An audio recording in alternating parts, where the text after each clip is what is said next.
আমির মাবিয়া ইন্তিকাল হয়ে গেছে, আর এখন জানো এই ইয়াজিদ তো বাদশা হয়ে গেছে। ইয়াজিদ তো এখন নিজের ফাইসলা চালাতে চায়, কিন্তু এই মদিনাতে সবাই হলো হাজরাতে আমির মাবিয়ার দিওয়ানা। এখন আমি কেমন করে ইয়াজিদের কথা বলবো? তার মধ্যে কঠোরভাবে বাবাজি আমার জানো হাজরাতে হোসেনকে বাইত গ্রহণ করার কথা বলা হয়েছে। ওয়ালিদ বিন উকবা বলেন আমি আজ যেন একা ডিসিশন কানা নিতে পারলাম না। তখন আপনার মারওয়ান বলে একজনের নাম ছিল, ওই মারওয়ান ছিল আপনার যেন ওই ইয়াজিদের সৈন্য, ইয়াজিদের দলের লোক। ওই মারওয়ানকে ডেকে পাঠা হলো। মারওয়ানের সঙ্গে যেন ওয়ালিদ বিন উকবা আলোচনা করতে লাগলো। ওগো মারওয়ান শোনো, যেন ইয়াজিদ একখানা চিঠি দিয়েছে, বলে হোসেনকে বাইত গ্রহণ করার কথা বলেছে। এই হোসেনকে আমি কেমন করে এই কথাটা বলবো? মারওয়ান তখন একটা বুদ্ধি দিল, ওগো ওয়ালিদ বিন উকবা, যেই তিনজনের কথা ইয়াজিদ লিখেছে ওই তিনজনকে যেন তুমি নিজের কাছে ডাকো, তোমার ঘরের মধ্যে ডাকো।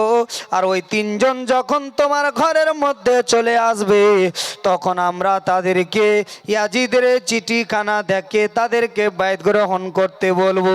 আর যদি তারা না করে তাহলে আমরা সঙ্গে সঙ্গে হাজরাতে হোসেনকে আমরা শেষ করে দেব। হোসেনকে কি করব? শেষ করে দেব। তখন আবার ওয়ালিদ বিন উকবা বলেছিল, ঠিক আছে মারওয়ান, আমি তোমার কথাই কাজ করব। আপনার মদিনাতে হোসেনকে আপনার এই চিঠিখানা পাঠানো হলো। হোসেন যেন আপনার চিঠিখানা পাওয়ার পর আরো কিছু লোকজনকে সঙ্গে নিলেন। আর সঙ্গে নেওয়ার পর ওয়ালিদ বিন উকবার কাছে চলে যাবেন। আব্বাজি আমার এক পা দু পা করতে করতে হাজরাতে হোসেন যেন আপনার চলে গেলেন ওয়ালিদ বিন আপনার উকবার দরবারে। যাওয়ার পরে হাজরাতে হোসেন সমস্ত আশিকদের দিওয়ানাদের বললেন, ওগো আমার দিওয়ানারা, ওগো আমার চানেওয়ালারা, ওগো আমার মাননেওয়ালারাও, আজকে যেন তোমরা ঘরের বাইরে দাঁড়িয়ে যাও, আমি হোসেন ঘরের মধ্যে যাব। আর আমি হোসেনকে যখন ওয়ালিদ বিন উকবা যদি কোনো কিছু বলে তখন আমি জোরে জোরে কথা বলবো। আমার জোরে জোরে যখন তোমরা আওয়াজ পাবে তোমরা সঙ্গে সঙ্গে তাড়াতাড়ি করে ওই যেন ওয়ালিদ বিন উকবার ঘরে প্রবেশ করবে। জোরে বলো। আমি হোসেন ঘরের মধ্যে জোরে জোরে কথা বলবো, যদি আমার বিপক্ষে কোনো কাজ করে তখন তোমরা চট করে সবাই চলে আসবে। আর যদি আমি জোরে জোরে কথা না বলি তাহলে কোনো সমস্যা নেই, আমি আবার বেরিয়ে আসব। বলল ঠিক আছে। হোসেনের সমস্ত দিওয়ানারা বলল যে ঠিক আছে গো হোসেন, ঠিক আছে, আমরা কথা মানলাম। বাইরে সবাইকে দাঁড় করে রেখে হাজরাতে হোসেন যেন ওয়ালিদ বিন উকবার ঘরের মধ্যে প্রবেশ করলেন বাবা। আর যেমনই ঘরের মধ্যে প্রবেশ করেছেন ওয়ালিদ বিন উকবা তখন এবার ইয়াজিদের চিঠিখানা আপনার বের করলো। বের করার পর যেন হোসেনকে দেয়, ও হোসেন দেখো ওই যেন ওই ইয়াজিদ এই চিঠিখানা তোমার কাছ পর্যন্ত পাঠিয়েছে, বলো বলো তুমি ইয়াজিদের বাইত গ্রহণ করবে কিনা। মারওয়ান তখন বলতে লাগলো, ও গো হোসেন, তুমি যদি ইয়াজিদের বাইত গ্রহণ না করো তাহলে ইয়াজিদ কিন্তু তোমাকে মারতে বলেছি, আমরা তোমরাকে কি করব? এই ঘরের মধ্যে শেষ করে দেব, ঘরের মধ্যে তোমাদের জীবন নিয়ে নিব।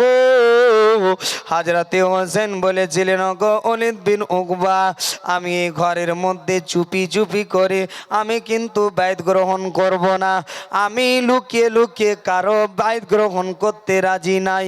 বলে তাহলে কেমন করে করবে?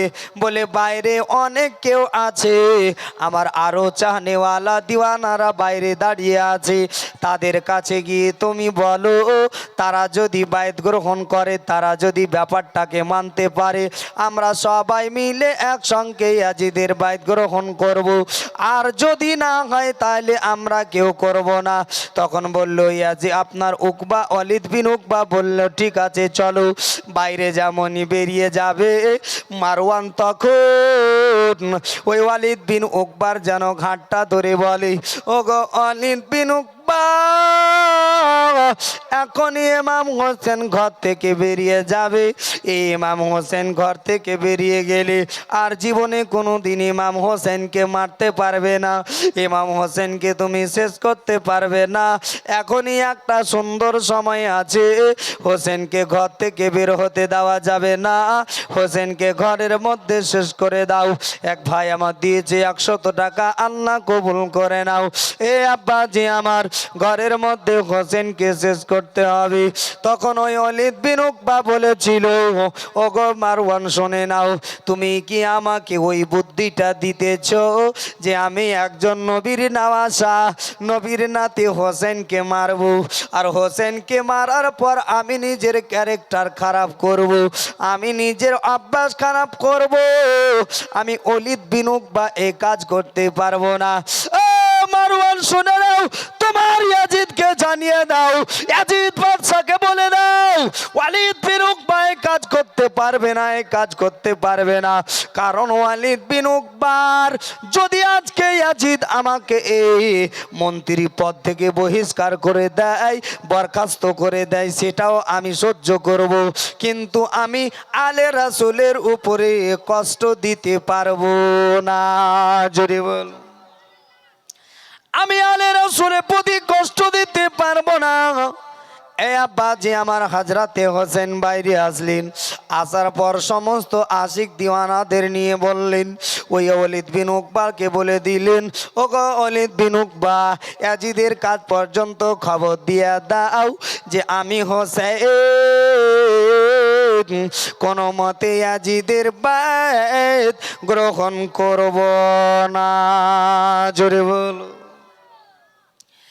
হযরতে হোসেন বলেছিলেন, আমি এই পবিত্র হাতখানা আমার নানার পবিত্র হাতের উপরে হাত দিয়েছি, আমার নানার পবিত্র যেন পিঠের উপরে আমি হোসেন চেপেছি, আমি আমার নানা জানের কোলে চেপেছি, আমার এই ঈমান খানা ইয়াজিদের হাতে কোনো মতে বিক্রি করব না। জোরে বলুন। আব্বাজি আমার, হযরতে হোসেন রাদিয়াল্লাহু তাআলা আনহু যখন এই কথা বললেন, ইয়াজিদকে খবর দেওয়া হইল। ইয়াজিদ তখন আরো একটা চান্স দেয় হযরতে হোসেনকে, গো হোসেন তোমার জন্য আরো একটা চান্স দেওয়া হলো, তোমাকে আরো একটা মৌকা দেওয়া হলো, তোমাকে আরো কিছুক্ষণ ভাবনা চিন্তার জন্য সময় দেওয়া হলো। তুমি যদি আমার বায়াত গ্রহণ করো, মদিনাতে তোমাকে রাখবো, আর যদি তুমি আমার বায়াত গ্রহণ না করো, তাহলে মদিনাতে তোমাকে আমি কষ্ট দিতে চালু করব। এ আব্বাজি আমার, বন্ধুগণ আমার, মন দিয়ে শুনুন বাবা, এই কথা যখন হযরতে হোসেনকে ইয়াজিদ যখন চিঠি লিখলো, ওয়ালিদ বিন উকবা বলেছিল, গো হোসেন আবার যেন ইয়াজিদ চিঠি পাঠিয়েছে, তোমাকে বায়াত গ্রহণ করার কথা বলেছে। হযরতে হোসেন রাদিয়াল্লাহু তাআলা আনহু বলেছিলেন, ইয়াজিদের হাতে আমি হাত দিয়ে কোনো মতে বায়াত গ্রহণ করব না। এ আব্বাজি আমার, এই কথা যখন আবার ইয়াজিদের কাজ চলে গেল, ইয়াজিদ যেন হোসেনের জানের দুশমন হয়ে গেল। ইয়াজিদ হোসেনের বাদশাহী হোসেনকে দিবে না, তার জন্য কি করলো, কষ্ট দিতে শুরু করলো। আব্বাজি আমার, হযরতে হোসেন রাদিয়াল্লাহু তাআলা আনহু আপনার মদিনাতে থাকতেন, কারণ মদিনায় হযরতে হোসেন রাদিয়াল্লাহু তাআলা আনহু মদিনাতে থাকতেন। মদিনাতে আমার রাসূল আকরাম সাল্লাল্লাহু তাআলা আলাইহি ওয়াসাল্লামের রওজা আনোয়ার খানা ছিলেন। বাবা জোরে বলুন, জোরে বলুন। মদিনাতে আমার রাসূলে পাকের রওজা, মদিনাতে আমার রাসূলে পাক যেন আজ পর্যন্ত মদিনাতে যেন আপনার নিজের রওজা আনোয়ার থেকে আমাদের জন্য কেঁদে কেঁদে দোয়া করেন। এ আব্বাজি আমার, হোসেনকে তখন যখন হোসেন ইয়াজিদের কথা মানল না, তখনই এবার কি করলো, ওই ইয়াজিদ হোসেনকে কষ্ট দিতে লাগলো, হোসেনকে জ্বালা যন্ত্রণা দিতে লাগলো। ইয়াজিদের কষ্ট আর যেন হোসেন বরদাস্ত করতে পারে না। হযরতে হোসেন একদিন বাড়ির সমস্ত লোকজনদেরকে নিয়ে বসলেন। বসার পরে বললেন, ওগো আমার আত্মীয় স্বজনের লোকেরা, ওগো আমার গ্রামের লোকেরা, ওগো আমার বংশের লোকেরা, শোনো। বলে কি হয়েছে বলো? বলে ইয়াজিদ আমার পিছনে লেগে গেছে। ইয়াজিদ যেন আমাকে কষ্ট দেয়, মদিনাতে বহু ধরনের কষ্ট দেয়।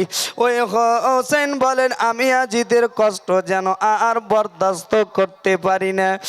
এ আব্বাজি আমার। হোসেন একদিন সমস্ত লোকজনকে নিয়ে বসে বলেছিলেন, আজকে রাতে আমরা মদিনা ছেড়ে হিজরত করে আমরা যেন মক্কাতে চলে যাব। হোসেনকে জিজ্ঞাসা করা হয়েছিল, হোসেন কিসের জন্য চলে যাব বলো? কারণ মদিনাতে আমার রাসূলে পাকের রওজা, মদিনাতে আমার রাসূলে পাক রয়েছেন। মদিনাতেও গো হোসেন আম্মা জান ফাতেমা তো জোহরা রাদিয়াল্লাহু তাআলা আনহা রয়েছেন। মদিনা ছেড়ে কিসের জন্য চলে যাব? হোসেন বলেছিলেন, শোনো,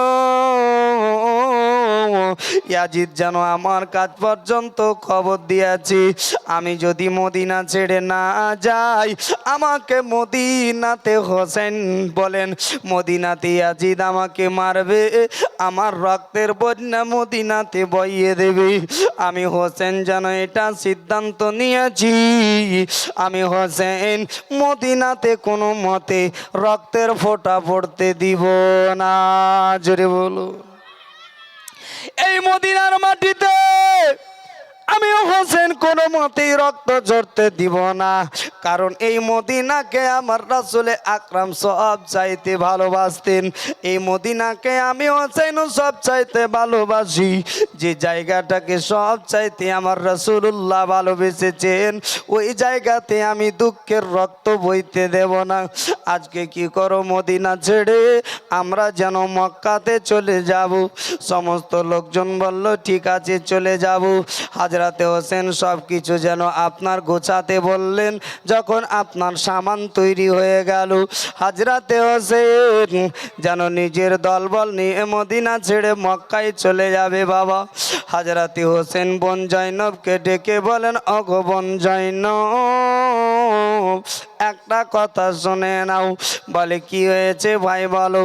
বলে আজকে যা কিছু করার তোমরা রাত্রিবেলা বাড়িতে বসে করো, আমরা কয়েকজন যাব, আমরা ছেলেরা যাব। আর যাওয়ার পরে আমার নানা, আমার নবী মুস্তাফা রওজা খানাকে মন ভরে আমরা দর্শন করব। জোরে বলো। হযরতে হোসেন কয়েকজনকে সঙ্গে করে এক পা দুপা করতে করতে নানার রওজাতে চলে গেলেন। বাবা আর নানার রওজাতে গিয়ে হযরতে হোসেন বলেছিলেন, নানা, ও নানা গো, আমি হোসেন যেন আপনার রওজাতে এসেছি। ও নানা গো, আমি হোসেন মদিনাতে আছি গো নানা।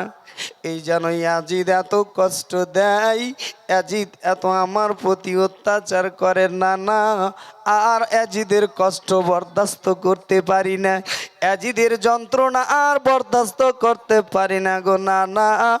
এই জন্য আমরা মদিনা ছেড়ে চলে যাব নানা গো। এই জয় তোমার নাতি এসেছে, যে নাতির জন্য সাজদা লম্বা করেছেন গো নানা, যেই নাতির জন্য কত কষ্ট আপনি করেছেন, সে আজকে আপনার হোসেন আপনার রওজাতে এসেছে। ও নানা গো, দয়া করে আমার শেষ সালামটা আজকে আপনি নিয়ে নিন। আমি হোসেন চলে যাব, কারবালার মাঠে চলে যাব। কারবালার মাঠে যেদিন আমি হোসেন শহীদ হয়ে যাব গো নানা, সেই দিন পৃথিবীর অন্য কাউকে আমি ডাকবো না নানা গো। কারবালার মাঠ থেকে আমি আপনাকে নানা নানা বলে ডাকবো। দয়া করে আপনি আমার ডাকে সাড়া দিয়ে। ও মা বোনেরা, আজ রাতে হোসেনের কষ্ট দেখুন। আমার রাসূলে পাকের আপনার রওজাটাকে দর্শন করার পর তুই চোখের পানি টপ টপ টপ টপ করে ছাড়তে ছাড়তে এক পা দুপা করতে করতে জান্নাতুল বাকি যেখানে হযরত মা ফাতেমা তু জোহরা রাদিয়াল্লাহু তাআলা আনহার যেন আপনার কবরখানা আছে বাবা। হযরত হোসেন এক পা দু পা করতে করতে চলে গেল। এ আব্বাজি আমার, এ বন্ধুগণ আমার, একান্ত আপনজনেরা, পৃথিবীর বুকে এমন কোনো সন্তান নাই যে আপনার মায়ের কবরের কাছে গিয়ে তার চোখের পানি জোরে জোরে পড়বে না। মা একটা এমনই মোহাব্বতের জিনিস, মা একটা এমনই কলেজার জিনিস। মায়ের কাছে গেলে আপনার চোখের পানি থামে যাবে না। যাদের মা দুনিয়াতে বেঁচে নাই তারা মায়ের কষ্ট বেশি করে বুঝতে পারবে। যাদের মা এখন দুনিয়াতে বেঁচে আছে তারা এখন মা হারা ব্যথা বুঝতে পারবে না। হে আব্বাজি আমার, আমি আপনাদেরকে অনুরোধ করে বলবো বাবা, যাদের মা বেঁচে আছে দয়া করে ওই মায়ের মনে কেউ কষ্ট দিও না।